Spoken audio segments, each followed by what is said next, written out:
is Ashura in the Karbala. It is Ashura in the Karbala.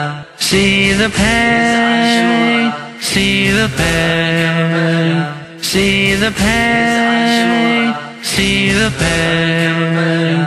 Oh Hussein, you made a call on Ashura, called out Al min Nasirin yansuruna. Oh Hussein, you made a call on Ashura, called out Al min Nasirin yansuruna.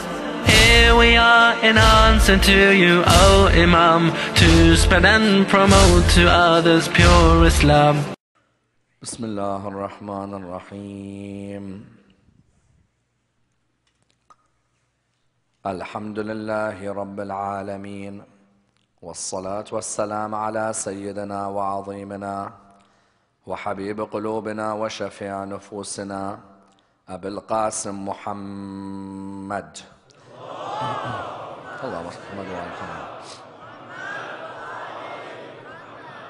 وعلى أهل بيته الطيبين الطاهرين وأصحابه الغر الميامين. الحمد لله الذي جعلنا من المتمسكين بولاية سيدي ومولاي علي بن أبي طالب.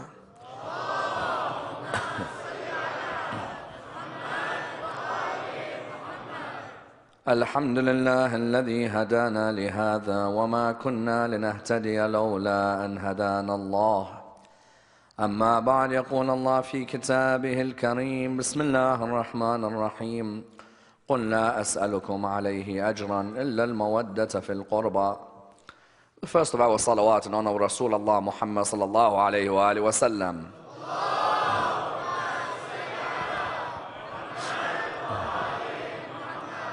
The second in honor of Amir al-Mu'mineen Ali ibn Abi Talib.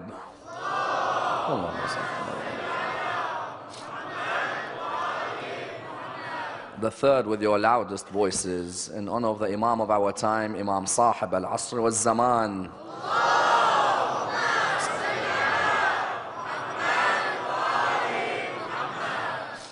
Respected scholars, brothers and sisters, Assalamu alaikum wa rahmatullah wa barakatuh.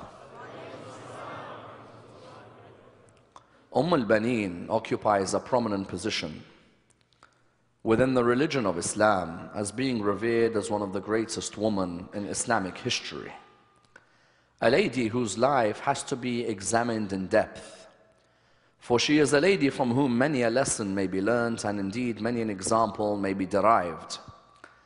A lady who has unfortunately very much been understudied and underestimated and undervalued within Islamic literature. You find that when it comes to the embodiment of dedication, loyalty, bravery and patience, Ummulbanin occupies the highest of positions within the religion of Islam. And therefore there is a need for us on a night like this to dissect her life in depth, in order that we are able to learn as many lessons as are possible from her 60 years on this earth. Because as we know, Ummulbanin was born in the 4th year after Hijrah, and she died on the 13th of Jamadi al-Akhir in the 64th year after Hijrah, meaning she died at the age of 60. You find that her grave is still present in the land of Medina, in Jannat al-Baqi'. Yet even when you look at her grave, you realize how little value this woman is given in this religion. As in, for a lady who sacrificed what she sacrificed in her life, you'd expect her to be given the best of honor, the best of respect. Whereas you go to Jannat al-Baqi', and those of you who Allah has blessed to go there will see that grave as you enter on the left-hand side. That grave which nobody but the followers of Al Muhammad honor. Therefore, it is vital for us that we examine her life and seek to gain as many lessons as are possible for 2 reasons. The first reason is Ummulbanin highlights for us the culmination in the reform program of Rasulullah in relation to the position of woman. Because we know that when she was born in the 4th year after Hijrah, only 10 or 15 years earlier, daughters were being buried alive in Medina or in Mecca. You found that daughters were being buried alive for different reasons. Some Arabs would bury their daughters alive because they said, these daughters can never help us in our businesses. We have flourishing businesses. We need our daughters to be helping us in these businesses. If they're not, it's better that we just hit them and bury them alive. Other Arabs would say, no, we should hit them because of the fact that in the battlefield they will not help us. A woman, according to them, was not worthy of the battlefield. Another reason they came forward and said, our daughter may end up running away with someone from a tribe we don't like. So you found the Arabs, what would they do? When the daughter was born to them, these Arabs would be willing to bury her alive. Hence the verse in the Quran, وَإِذَا الْمَوْءُودَةُ سُئِلَتْ بِأَيِّ ذَنْبٍ قُتِلَتْ. The female baby will ask on the Day of Judgment, for what reason was I buried alive? That Arabia, which was at that time, which was willing to bury the female alive, Rasulullah transformed it by bringing a Quran with narratives of great women like Maryam, like Asiya. He gave the examples of Khadija and Fatima. Ummulbanin was the culmination of that work. The transformation of the position of the woman could be seen in her example. That's number one. Number two, many times women in Islam complain that they don't have as many role models as the men do. Find sometimes in our communities, you will find our daughters or our sisters will say to us that, you know what, you have 124,000 male prophets. And we don't have women for us to look up to. We want some woman in Islamic history who we can learn from, who we could say, I want to live by her standard, by her principles. You find that when you dissect the life of Ummulbanin, Ummulbanin can be used as a role model for our own daughters today. As in, our daughters can't complain anymore and say that I never knew about Ummulbanin. When we discuss the lessons from her life and understand her biography, we then have to give this biography to our daughters, our nieces, our sisters. Because I tell you, many daughters who are born into the religion of Islam, many of them, unless they have an example in their life, you will find that their heart may be cultivated by others. That's why there is a need for us to cultivate their hearts with the love of ladies like Ummulbanin. Let's dissect her life in depth. Ask, how is it that Imam came to marry her? Why did she name her sons the names that she gave them? How was her relationship with the family of the Prophet? Why was she not at Karbala? And how did she ensure that the azadari and the memory of Imam al-Hussein remained after Karbala? Let's examine it and dissect the topic and biography in complete depth. As we said, Ummulbanin was born in the 4th year after Hijrah. You found that at the time, Imam Amir al-Mu'mineen was already married to Fatima al-Zahra, salawatullah wa salamu alayha. Allahumma salli. Imam, when he was in Medina, the only wife he had at the time was Fatima al-Zahra. As in, who would want to marry when you're married to Fatima? You found that he was married to Fatima al-Zahra 7 years after Ummulbanin was born. In the 11th year after Hijrah, Fatima al-Zahra was killed. Behind the door was pushed on her. She miscarried her baby and she died from the injuries of that martyrdom. You find that some people may come forward and say that Fatima al-Zahra died only out of grief. That, you know, Fatima al-Zahra was sad that she lost her dad and that's how she died. Or that she died out of depression, that's the only way Fatima died. If she died out of grief and she died out of depression, then it would be a normal burial. We'd all know where she's buried, isn't it? As in, it would be easy. If my wife dies of depression or my wife dies of grief, I'll give her an open burial. Everyone come and bury her. When I, until today, do not know where Fatima al-Zahra is buried, it means something definitely happened to that lady, isn't it? As in, I'm surprised when some people come forward and say that Fatima al-Zahra died a very normal death. If she died a normal death, why do we not know where her grave is? As in, every other lady, you know where her grave is. Yet Fatima al-Zahra, until today, ask anyone, where's the grave of Fatima? They cannot tell you. Why? Because they all know very well. Ali ibn Abi Talib knew what had happened to Fatima al-Zahra. And that's why some people later came forward and said, Ali ibn Abi Talib, why didn't he defend his wife? As in, when Ali ibn Abi Talib is married to this lady, and he knows that someone has pushed the door on this lady, why didn't he defend? Ali ibn Abi Talib defended. He went to the person who pushed the door and with his neck put him on the ground. He laid him on the ground and he said to him, were it not for the will of Rasulullah, I'd finish you and all of these off. But my Prophet told me, Ali, remain patient at that time. And we know very well, in the same way he remained patient when they took his leadership at Saqifa, he remained patient also at that time. You therefore found that Fatima az-Zahra alayhi salam, when she died, naturally she left behind 4 orphans. And these orphans were not older than 7. As an Imam al-Hasan, Imam al-Hussein, Sayyida Zainab and Kulthum. Kulthum, when her mother died, was 1.5 years old. Imagine. Like the rest of them at least saw their mom, could remember their mom, and so on. Kulthum was 1.5 years old. Ali ibn Abi Talib, there is a narration that he's by the grave of Fatima az-Zahra in the middle of the night. In his dream, he sees Fatima az-Zahra saying to him, "O son of Abu Talib, return home. The orphans are alone in the house." These orphans were alone in the house, and Fatima az-Zahra, before she died, in her will, she told Imam Amir al-Mu'mineen, she said to him, "I want you to marry my niece Amama." She had a niece by the name of Amama. Amama was the daughter of her sister or her stepsister. And you found that she said to Imam Ali, "Please marry her." Why? Because she loves Hassan and Hussein. She loves Zainab and Kulthum. And I want someone to look after them who loves them. I don't want someone harsh to my orphans. I want someone who's going to protect them. This Amama, Imam married her first. Then Imam married Khawla bin Ja'far, who gave him a son by the name of Muhammad ibn al-Hanafiya. Muhammad ibn al-Hanafiya could not make it to Karbala, but he was seen as one of the greatest companions of Al-Muhammad. Of course, he was seen as a brother of the Imams of Ahlul Bayt. After Khawla bin Ja'far, who did he marry? He married Asma bint Umays. Asma bint Umays originally was married to Ja'far ibn Abu Talib, his brother. When Ja'far died, she married Abu Bakr. Abu Bakr and her had a son, the famous son by the name of Muhammad, the one who would later be known as Muhammad, son of Abu Bakr. You found that Muhammad would be 2 or 3 years old when his dad died. Imam Amir al-Mu'mineen looked after Muhammad and raised him. And that's why Muhammad, until the end of his life, would be saying, "My father is Ali ibn Abi Talib." Because he's the one who raised Muhammad. And as you know, Muhammad was killed in the most barbaric way. They killed him, they ripped open a donkey's body, they put him in the donkey's body, they stitched the donkey and burnt it.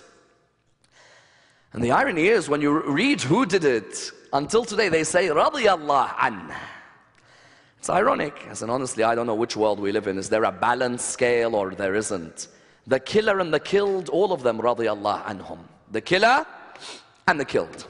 You found after Khawla bin Ja'far, Imam Ali recognized that he wanted to marry another lady in his life. He wanted to marry a lady, but with a particular aim.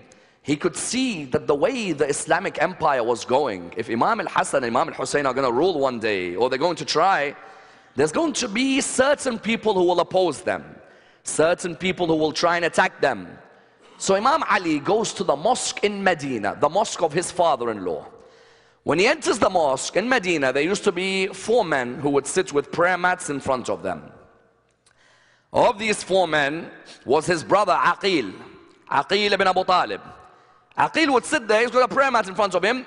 One of these men would come and sit in front of Aqil.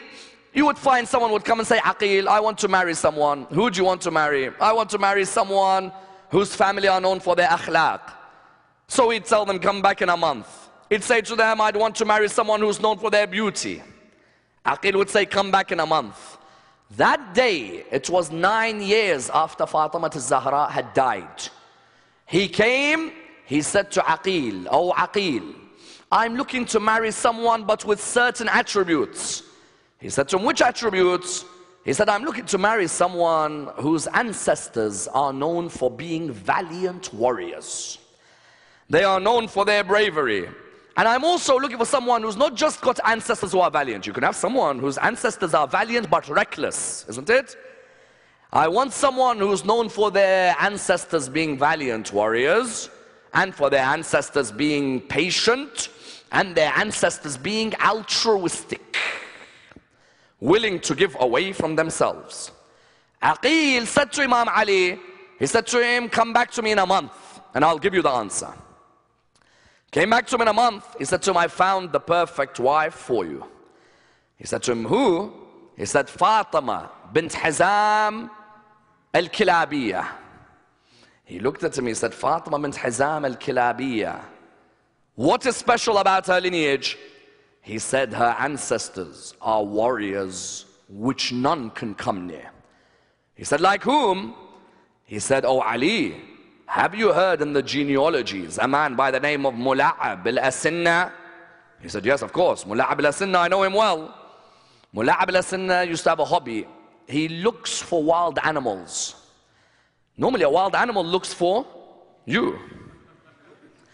Mula'ab al-Asinna would look for wild animals. He'd tell them, listen, if you hear of any wild animals, tell me. I want to go and catch it. He said, number one, Mula'ab al-Asinna. He said, okay, who else? He said, Abu al-Barra. He said, yes, I know Abu al-Barra, ferocious with the sword. Who else? He said, al-Mulahal. He said, al-Mulahal is from her line? He said, yes. Al-Mulahal used to say, I don't look for wild animals. Find me a lion. If you find a lion, then leave me with the lion. And if I don't come out scot-free from the lion, then I'm not a man. Well, we're not going to be able to tell you at the end you're not a man, are we? You're probably going to be eaten. But al-Mulahal, he would come out, then he said to him, do you know Ammar bin Sa'sa'a? He said, yes. He said, al-Mulahal, Ammar bin Sa'sa'a, Abu al-Barra, Mula'ab al-Sinna. He said, each one of these are the ancestors. Imam Amir al-Mu'mineen looked at him. He said, very well, let's go and propose. Aqil said, let's go. And you know it was Aqil who took the proposal. Aqil was the one who quickened the marriage of Imam Ali to Fatima al-Zahra. And here likewise Aqil said to his brother, he said, let's go. Because you know Aqil was 20 years older than Imam Ali. Imam Ali looked at him as an elder brother. Aqil took Imam Ali, they proposed Fatima bint Hizam al-Kilabiyah. And you found Aqil was the one who read the nikah of Imam Ali to Ummulbanin. Aqil bought Imam Ali, he bought Ummulbanin, and he said, today I am honored to marry Ali, son of Abu Talib, son of Abdul Muttalib, son of Hashim, and so on, to Fatima bint Hizam bin Khalid ibn Rabi'ah. So he looked at him, he said, both of you are now married. As soon as Imam Ali married her, Imam Ali of course highlighted something for us in this marriage. What is it? That Aqil was seen as a matchmaker in the community, wasn't he? Aqil was a matchmaker. Aqil was highlighting that there is a need for matchmakers in the community. Imam Ali could have easily said, no, I don't need anyone to interfere, I'll find myself. No, Imam Ali himself was giving us an indication. If there are people of respect in your community, ask them to find your wife. There's no embarrassment. I, Ali ibn Abi Talib, even asked. My knowledge is what Rasulullah said is the gate. Rasulullah said what? That I'm the city of knowledge, Ali is its gate. But even I, if I'm looking for a wife, there's no harm. Looking for a matchmaker. Today in our communities you find some people saying that let the boys and the girls meet themselves freely in a gathering. Why does it have to be that way? Why don't you have a situation where someone can be a matchmaker? You speak with the matchmaker comes and helps you. And then you talk to each other and you see if you get along. You find therefore that Imam Ali took Fatima bint Hizam. He came towards the house where Imam al-Hassan, Imam al-Hussein, Sayyida Zainab, and who? And Kulthum. She said to him, oh Amir al-Mu'mineen, before I enter, there is something I want to say to them. Do you mind or no? He said, no, by all means, you're my wife. These are like your children. Enter and say what you want. As soon as he opened the door, as soon as she entered, she saw Imam al-Hassan, she saw Imam al-Hussein, she saw Zainab, and she saw Kulthum. She looked at all of them. She said, I want to tell each of you something. I am not your mother. I'm your servant. I'm a servant for Al-Muhammad. Do not look at me as being higher than you ever. My role in this world is to honor the Quran. And the Quran tells me, honor Al-Muhammad. And you are my masters and I am your servant. Whatever you want from me, I'll give. And more than that, if I have any children, I dedicate all of them to you. Any child. You see that lady's humility. From the beginning, a 16-year-old, she enters the house. You could have imagined, she could have thought to herself, you know what? I'm the wife of their father, I'll be arrogant with these kids. No, I'm your servant. That's from the beginning. That was the first word she uttered to Imam al-Hussein alayhi salam. When she saw him, she said, I'm your servant. Whatever you want, I will do in this house. I'm honored to be a servant of this house. And you found that while she was in this house, she had got married. Within 6 years, her first child came. First child of the house. When the first child came, it was Abu Fadl al-Abbas. He came in the 26th year after Hijrah on the 4th of Sha'ban. That's why Abu Fadl al-Abbas was 34 years old on the 10th of Muharram. How old? 34. The second child was who? Was Abdullah. 36th year after Hijrah, 10 years later. The third child, 2 years later, Uthman. 38th year after Hijrah. The fourth child was whom? Was Aun. 40th year after Hijrah, in the year that Imam Amir al-Mu'mineen died. Question arise. Some of these names we need to ask about them, isn't it? As an Ummulbanin, the first question we need to ask, when you named your son Abbas, did you name it with the intention that the name affects his character, or is it what we call a frozen name? You see, in Arabic grammar, what you have? You have a name which is mushtaq and a name which is jamid. A name which is jamid is a name you don't have an intention of the name affecting the character. For example, if I name my son, let's say, for example, I name my son Tree. Salamu alaikum, Tree. I have no intention of the word tree affecting his character. As in, you're not going to say, oh, he's a unbelievably tree. No, no such thing.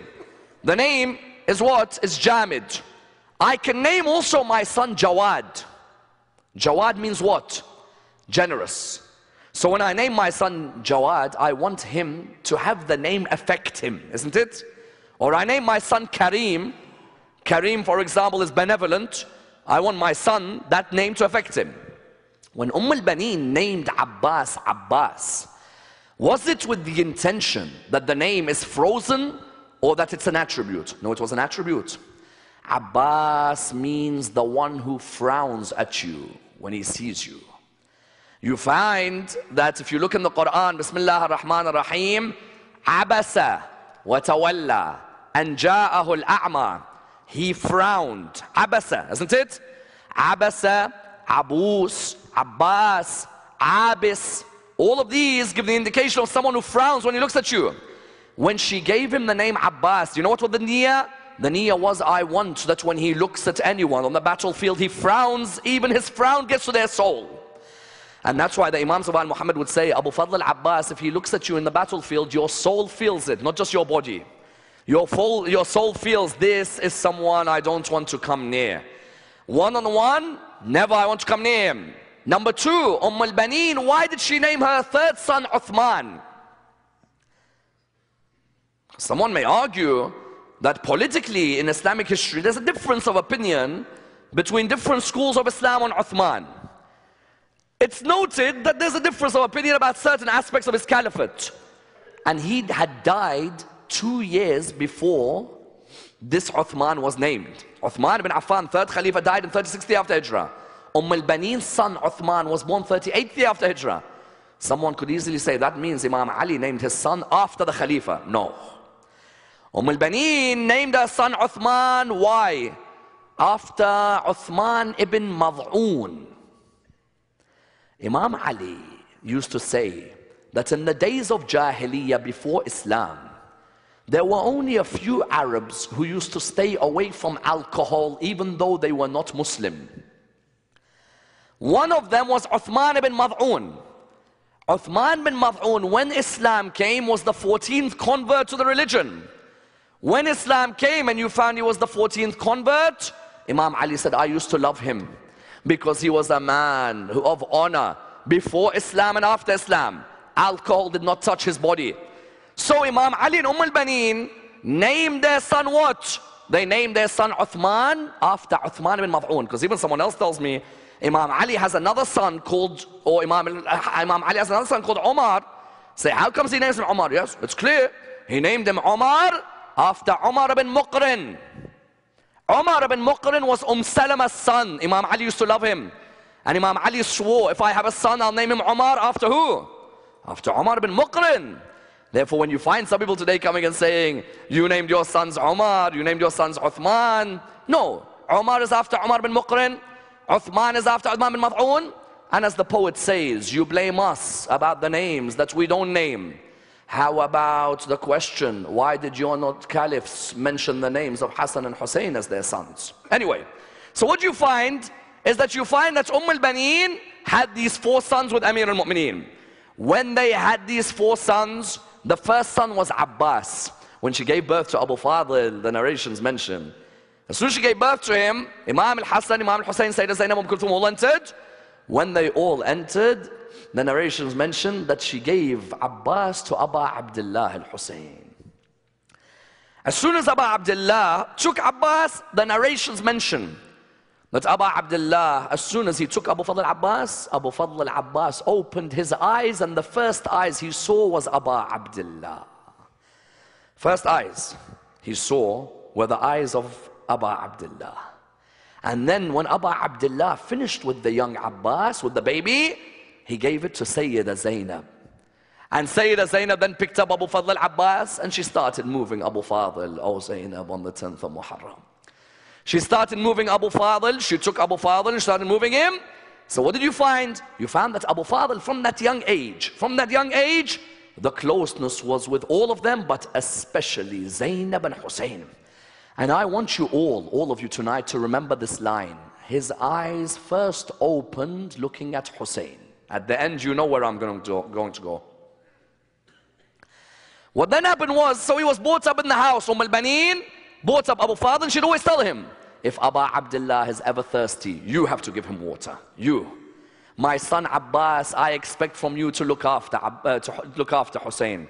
He is your master. And you know what she instilled in from the beginning? Never in your life do I ever want to hear you to say, Akhi Abu Abdullah. Why he would say to her? She said, you have to say, Sayyidi Abu Abdullah. Because Abu Abdullah is not your brother, he's your master.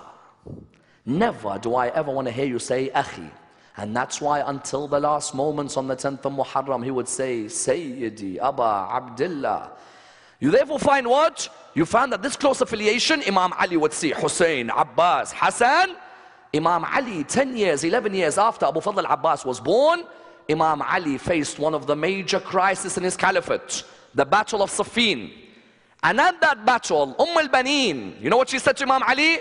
She said, Ya Amir al-Mu'mineen, you're taking Imam al-Hassan, you're taking Imam al-Hussein, take Abu Fadl with you. He said, come along, young man, come along. You come with me. He's 10, 11 years old. Muawiyah at the Battle of Siffin, you know what he did? Muawiyah at the Battle of Siffin knew Ali ibn Abi Talib had annihilated the opposition at the Battle of Jamal. Because Ali ibn Abi Talib at the Battle of Jamal, Ammar ibn Yasir one side, Malik al-Ashtar the other. These were ferocious warriors. At Siffin, Imam had the same warriors. Muawiyah bought Ibn Shasa' or Ibn al-Shasa'. Ibn al-Shasa' had 7 sons.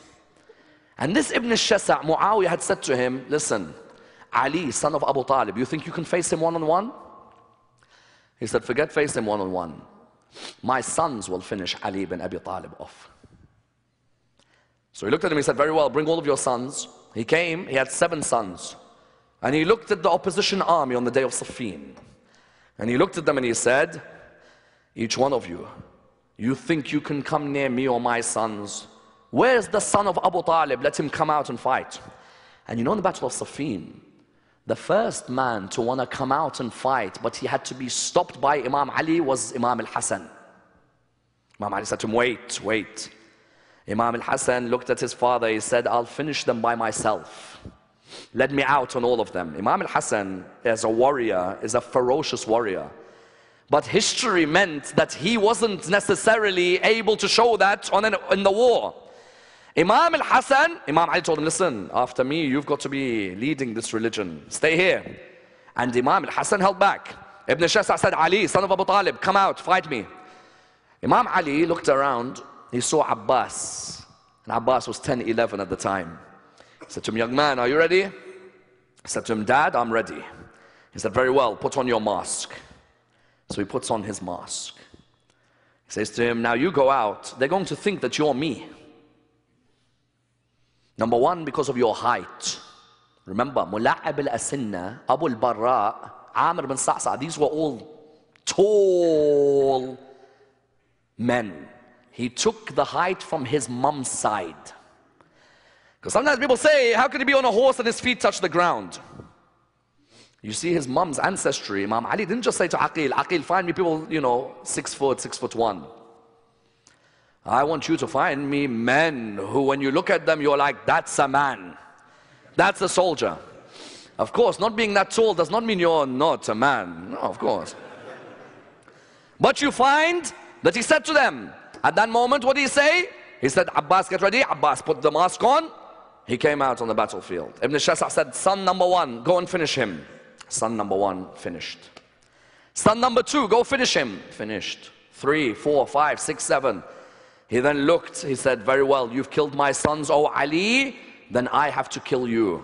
He came out and he killed him. The opposition army said, Ali bin Abi Talib, show your face. All of a sudden, Imam Ali came from the back of the army on a horse. So the opposition was like, then if it's not Ali ibn Abi Talib, then who was that?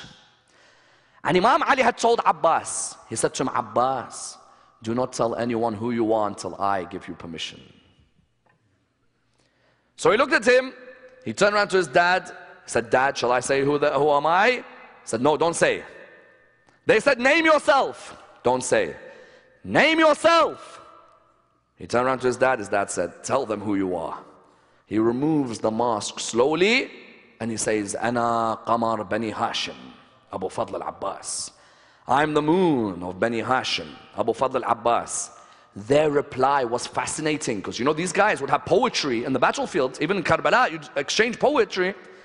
They said to him, but Abbas, there are 2 moons in Muhammad's army already. And he replied by saying, they are the sons of Muhammad.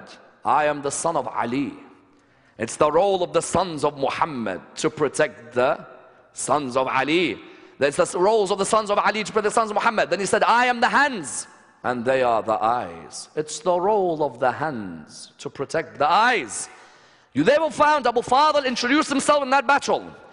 And his mother, without a doubt, was proud of him when she heard of the news that Abu Fadl defended his father and he defended Imam al-Hassan, defended Imam al-Hussein. It was a source of pride for her, and it was a source of pride for Amir al-Mu'mineen. And that's why the narrations mention that Imam Ali was saddened. Imam Ali, when he was dying, when the poison surrounded his body after Abdul Rahman ibn Muljam hit him, Imam Ali was lying on his bed. Just before he died, he called everyone. He called Imam al-Hassan. He said, Imam al-Hassan, come and sit next to me. He called Imam al-Hussein. He said, Imam al-Hussein, come here. You have to look after Imam al-Hassan. Zainab, come here. You have to look after Imam al-Hassan. Kulthum, come here. You have to look after Imam al-Hassan. He began to name all of them. Ummulbanin came walking to Imam Amir al-Mu'mineen. She said, oh Imam, Abbas is sad. He's crying. Imam said, why is he crying? What's wrong? Abbas was on that day about 13 years old. So why is he crying? He said, you gave every one of your children a responsibility, but you never gave him. He feels maybe he's saddened you, maybe he's hurt you. Has he done something wrong to you? He said, no, call him, bring him to me. He said, Abbas, the apple of my eye, come next to me. He came, he said, I told all of them to look after Imam al-Hassan. That's their responsibility. Abbas, you look after the stranger of Karbala. Your role is to look after whom? To look after Abi Abdullah. Wherever Imam al-Hussein is, you go to. He said, Dad, I'll be there for him at every moment. Wherever he goes, I'll be next to him. I'll look after him. I'll make sure nothing happens to him. And you found that after Amir al-Mu'mineen died, Abu Fadl al-Abbas, when he wanted to get married, Ummulbanin, of course, was now living with them. When Abu Fadl al-Abbas was getting married, he asked his mom, who should I marry? She said, you ask me while Abu Abdullah is alive. Who am I to come in the way of Abu Abdullah? Ask him. He went to Abu Abdullah Abu Abdullah said to him, marry Zakiya, the daughter of Fadl, the daughter of Abbas ibn Abdul Muttalib. He married Zakiya. From Zakiya, he had two sons. One son he had was called Fadl, hence Abul Fadl. Another son he had was, you know that child who when Ummulbanin hears about Karbala, she drops the child? That was called Ubaidullah. You found that he had those sons, and you found that Imam al-Hussein mentioned something very interesting, that when Imam Ali looked for a wife in Ummulbanin, the first characteristic was bravery, yes? Second characteristic, patience. When Imam al-Hassan was killed, Abu Fadl al-Abbas had to have a patience which was unbelievable. Because you know in ziyarah, what do we say? Ni'ma al-mujahid al-sabir. Isn't it? Ni'ma, that blessed soldier who is patient. Because when he saw Imam al-Hassan, you know Imam al-Hassan in his will said, bury me next to my grandfather Rasulullah.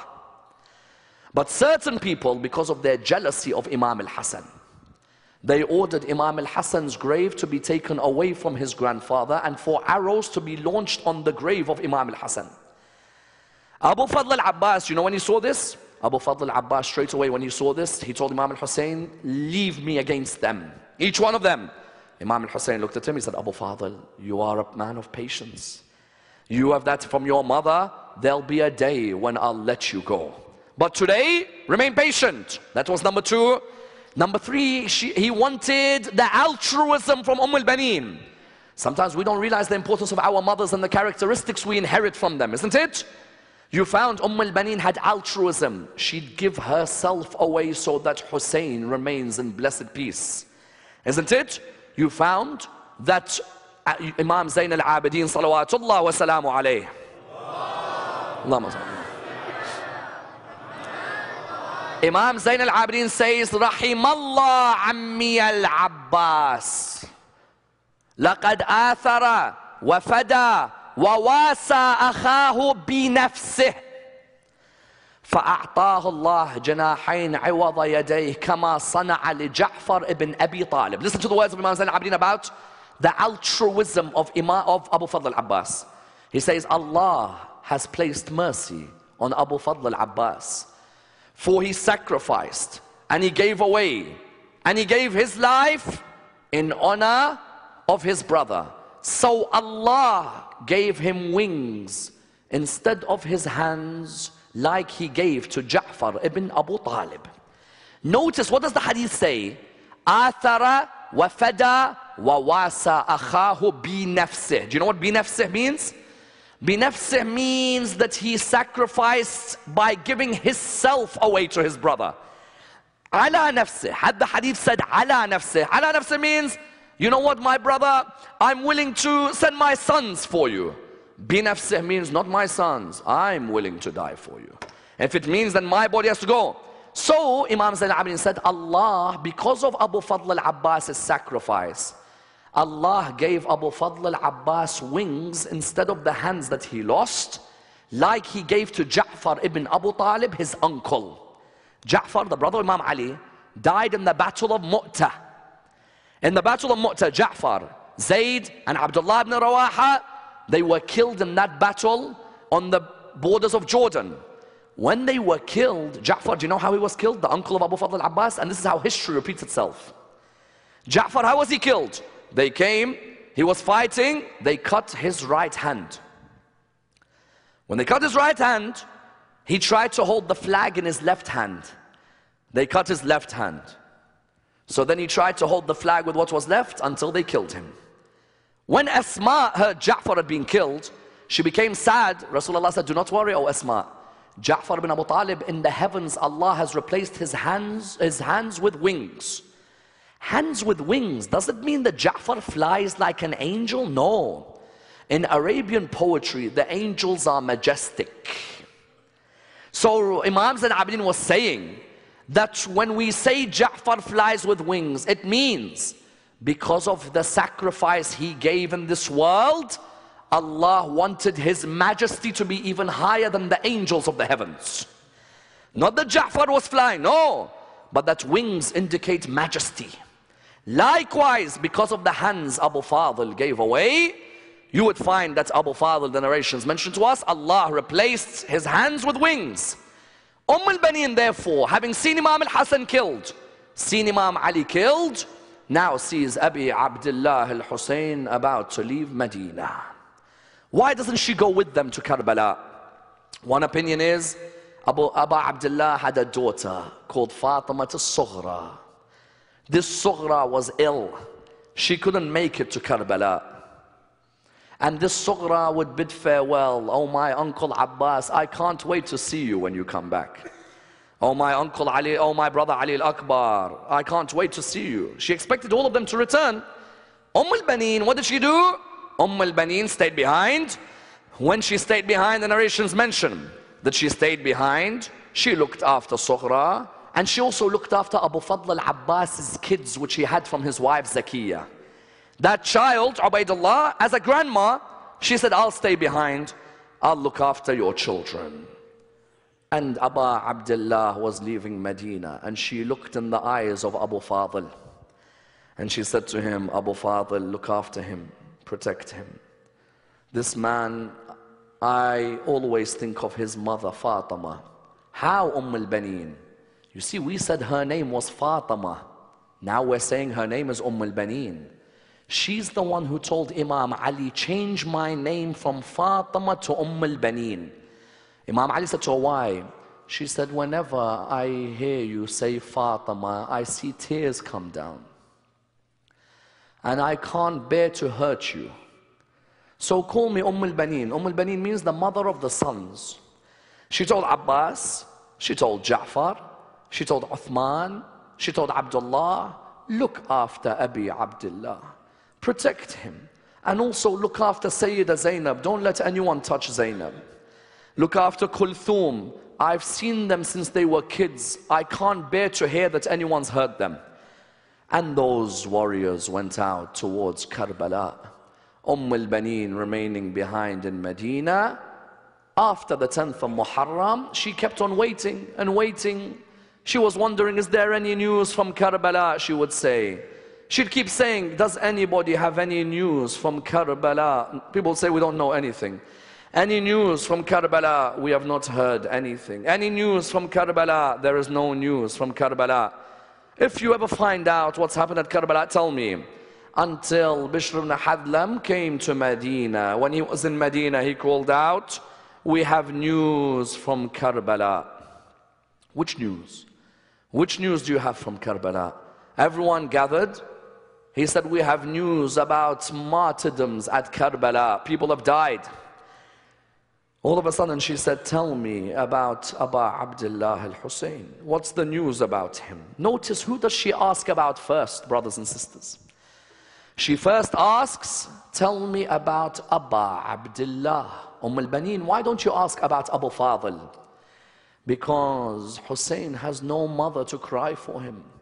I want to ask about Abi Abdullah. So he looks at her, he says, who are you? She says, I am Ummulbanin. Do you know the first thing he says to her? May Allah reward you for the death of your son, Ja'far. She looked at him, she said, tell me about Abu Abdullah.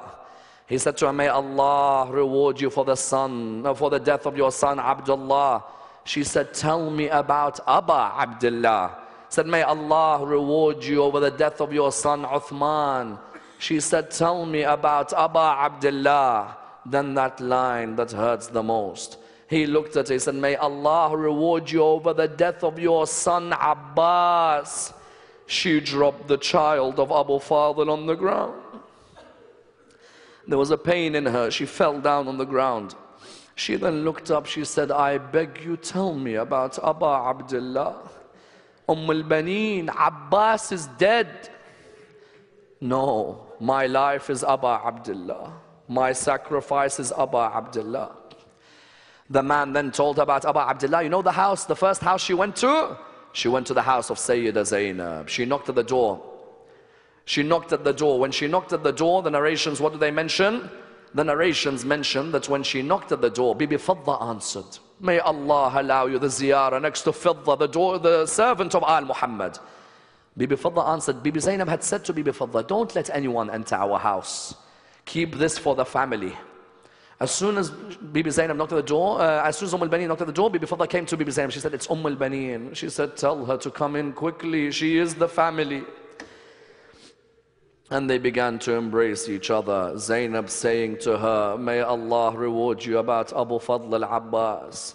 And Ummulbanin telling her, just tell me about Aba Abdullah, please. What did they do to Aba Abdullah? And she'd say to her, I saw shimmer on the chest. I saw shimmer and I called out, I beg you don't. And I saw a dagger come out. And I saw Aba Abdullah's legs moving. You know when someone is cutting your neck, your legs involuntary move.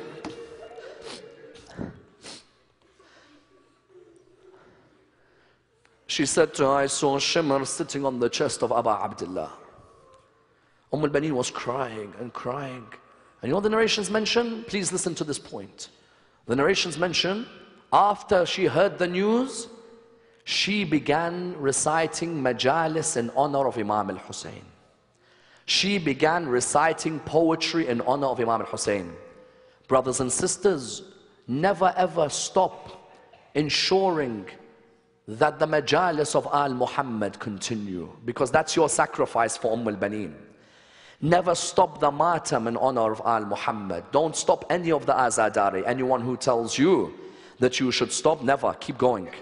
Because that lady never stopped, and if she didn't stop, then who am I to stop? And in your donations and your honoring, keep any majlis alive. I heard before this majlis, I heard the speech, $72 each person to keep Ummulbanin's name alive. Is it much? She gave 4 sons, we need to give $72. Is that the same? Ummulbanin gave those sons and we're still alive. Surely we have to keep Abbas's name alive with our money so that an institution like this, with the majalis like this, continues to remain alive. Ummulbanin taught us, never stop the majalis of Al-Muhammad. She would recite majalis. Do you know where? She'd recite majalis by Jannatul Baqi'. It's as if she'd sit by the grave of Imam al-Hasan and recite majalis there. To the extent that Marwan ibn al-Hakam with all his heart of hatred, even he'd cry when he'd hear her. And you know what one narration mentions? Do you know what she would do when she recites a majlis? She'd come with the sand and she'd make 5 small domes. They said to her, Ummulbanin, why 5 domes? You only lost 4 sons. She said, the 5th is Aba Abdullah. That's my son. And I look at each of these domes and I remember not just my sons, I remember Aba Abdullah al-Hussein. But there's one particular moment, brothers and sisters. Do you know, it's narrated that Imam Zain al-Abidin heard Ummulbanin is crying about everyone, but when Abbas is mentioned, she wasn't crying. Imam Zain al-Abidin came towards Ummulbanin. When he came towards her, the narrations mention that when he came towards her, he said to her, oh Ummulbanin, I hear that you're not crying for Abbas, you're crying for everybody else but not Abbas. Why? She said, I don't believe my Abu Fadl would have let Aba Abdullah down. There's no way he would have let him down. I'm sure he would have looked after him. Imam Zain al-Abidin looked towards her. He said, shall I tell you what your Abu Fadl did? Do you want to know what he did? I'll narrate to you what we saw so you know what he did. We saw him walk towards the battlefield, but he went towards the Furat. We saw that when he went towards the Furat, we saw soldiers come to attack him, but he warded them off. We saw him come to the water. He picked up the water, and when he picked it up, he looked at it and he said, oh water, how can I drink from this cold water when my brother is gonna, when my master is gonna drink from the syrup of death? Oh Ummulbanin, after that, what did we see? Oh Ummulbanin, after that we saw Abu Fadl come back to his horse. Oh Ummulbanin, after that, what did we see? Oh Ummulbanin, after that we saw Abu Fadl ride his horse. Oh Ummulbanin, after that what did we see? We saw a man strike the right hand of Abu Fadl when he was on his horse. May Allah bless those tears. We saw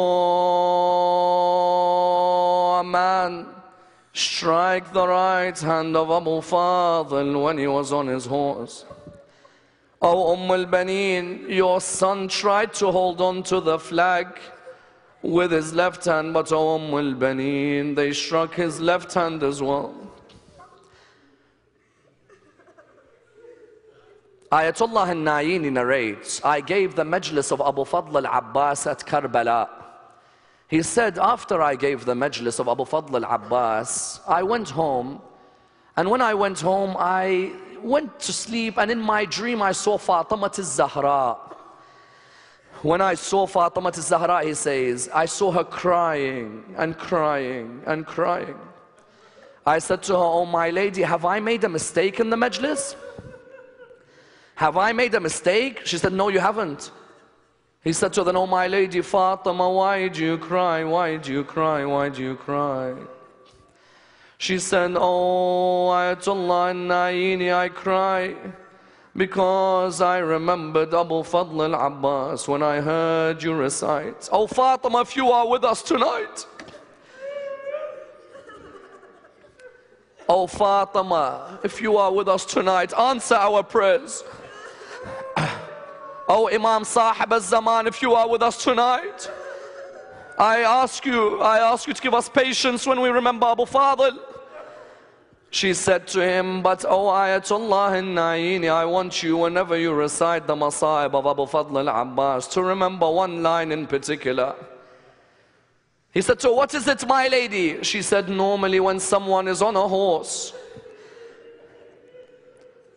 when they fall from the horse, their hands normally are in front of them when they fall.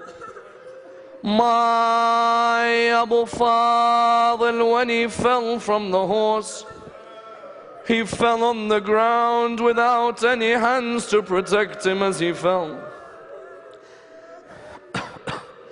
May Allah bless every Azadar. May Allah bless every lover of Abbas. May Allah give you the ziyarah of that shrine in Karbala. Oh Ummulbanin, I saw Abbas fall, and when he fell they began to come towards him and they began to hit him. Oh Ummulbanin, they began to hit him one after another, one after another, one after another. Oh Ummulbanin, I know how much you love Aba Abdullah. Oh Ummulbanin, I know how much you love Sukaina, Sukaina. Ummulbanin, I want to tell you something. Sukaina told us it was Abbas who fell. Oh Ummulbanin, shall I tell you how Sukaina told us? She was on the shoulders of her auntie Zainab. She turned around to her auntie Zainab. She said, oh my auntie Zainab, I think my uncle is on the ground. My auntie Zainab said to her, oh Sukaina, how do you know? She said, oh my auntie Zainab, I see the flag is falling, and I'm sure he's on the ground. He said, oh Ummulbanin, then I saw Aba Abdullah running to Abu Fadl's body when he lay on the ground. I'm coming to it now. I know where you want me to go. I saw Aba Abdullah, I saw my dad while I was ill. I saw my dad running to Abu Fadl. But oh Ummulbanin, I saw my dad stop. I wondered, why has my dad stopped on his way to Abu Fadl? My dad came off his horse because his horse stopped. When my dad came off the horse, he saw one of the hands of Abu Fadl al-Abbas on the ground. Ya Aba Abdullah, how did you have the patience when you saw the hand of your brother? Oh Ummulbanin, oh Ummulbanin, he continued, then his horse stopped again, his horse stopped again, it stopped again. I wondered why was the horse stopping. My father came down, he saw the left hand of Abu Fadl. It was now, Abu Abdullah knew now. He knew, he could see hands on the ground. Abu Abdullah came towards the body of his brother Abu Fadl al-Abbas. Abu Fadl couldn't see because the arrow of Harmala had struck the eyes of Abu Fadl.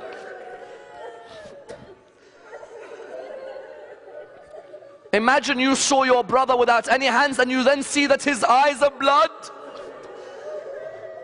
Now Abu Fadl doesn't know who's come near him. All he hears is footsteps. He says, I beg you, oh man, whoever you are, I beg you, do not hit me. I want to bid farewell to my master, Abu Abdullah. But then he knew, because Abu Abdullah came and slowly lifted Abu Fadl's head. Abu Abdullah, the poets narrate this beautifully. They say, listen to the exchange between Abu Abdullah and Abu Fadl. Oh Abu Fadl, from the day that you were born, I loved you when I saw your eyes in front of me. Oh Abu Fadl, Habib called me, Muslim called me, Hur called me. Habib said Hussein, Muslim said Hussein, Hur said Hussein, whereas Hussein says Abbas, Abbas, Abbas. Oh Abu Fadl, forgive me that I couldn't be there for you when you lay on the ground. Listen to the reply. Oh my master Abu Abdullah, forgive me that I will not be there to protect you. Oh my master Abu Abdullah, I beg you, don't tell my mother that I wasn't there for you. Oh my master Abu Abdullah, I ask you for one more thing. I beg you, tell Sukaina I'm sorry. She said to me, get me some water. Abu Abdullah, I feel embarrassed. Don't take my body back. How can I show my face to Sukaina? But ya Abu Abdullah, tell Zainab I'm sorry. Tell Zainab I pray that no one touches her hijab. Tell her I'm sorry, I will not be there for you. But this last line is difficult to narrate. But every lover of Abbas, this last line is for you. Abu Abdullah, when I was born, my eyes looked at yours. Abu Abdullah, it hurts me that when I die, the blood doesn't allow me to see your face.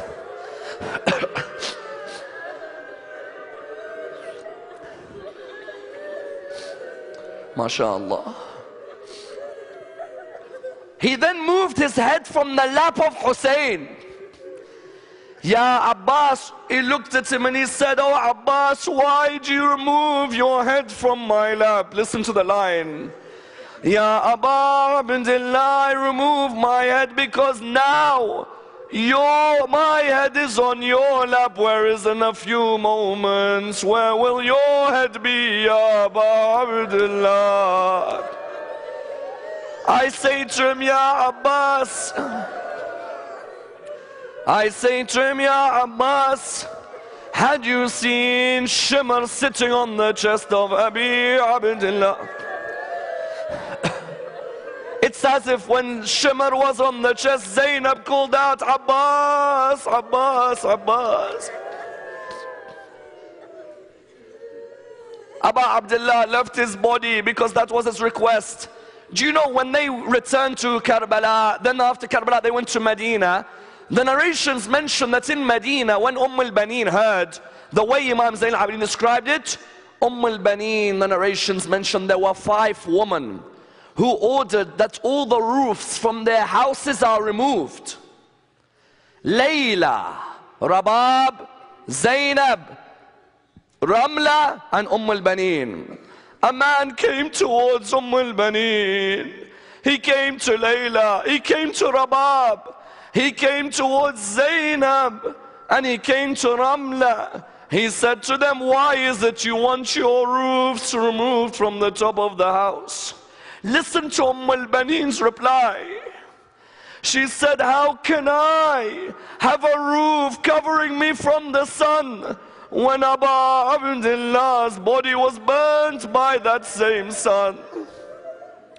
How can I have a roof covering me when my son Abbas laid by the Furat with the sun burning his body? How can I have a roof covering me when Fatima al-Zahra's son lay alone on the ground with no one to look after him? Then she looked at Imam Zayn al-Abidin. She said, oh Zayn al-Abidin, I knew my Abbas would protect Hussein. But do you know why I didn't cry? Because Hussein had no one to cry for him. Inna lillahi wa inna ilayhi raji'un. We pray to Allah subhanahu wa ta'ala to raise us with Muhammad and Al Muhammad. May Allah bless those tears. These tears will speak for us on the day of judgment. Ya Allah, allow us to see Fatima al-Zahra when she brings the hands of Abu Fadl al-Abbas on the day of judgment. Allow us to visit the grave of Abu Fadl al-Abbas in the land of Karbala. Brothers, may Allah bless you to go near the shrine of Abu Fadl al-Abbas. We pray to Allah subhanahu wa ta'ala for all our brothers around the Islamic world. We pray to Allah subhanahu wa ta'ala that He allows this mosque with the donations of the generous people to be a mosque which honors Ummulbanin. Brothers, on a night like this, remember Ummulbanin. Give in the name of Ummulbanin. Say, Ummulbanin, what you gave to us, we're giving back to you, and it'll never be enough. But what a campaign. 72 in honor of 72. And if you can give more, give more. Allow this mosque to remain a place where Ahlul Bayt are honored. We pray to Allah subhanahu wa ta'ala with the Surah Al-Fatiha. But before it, the loudest of your salawat.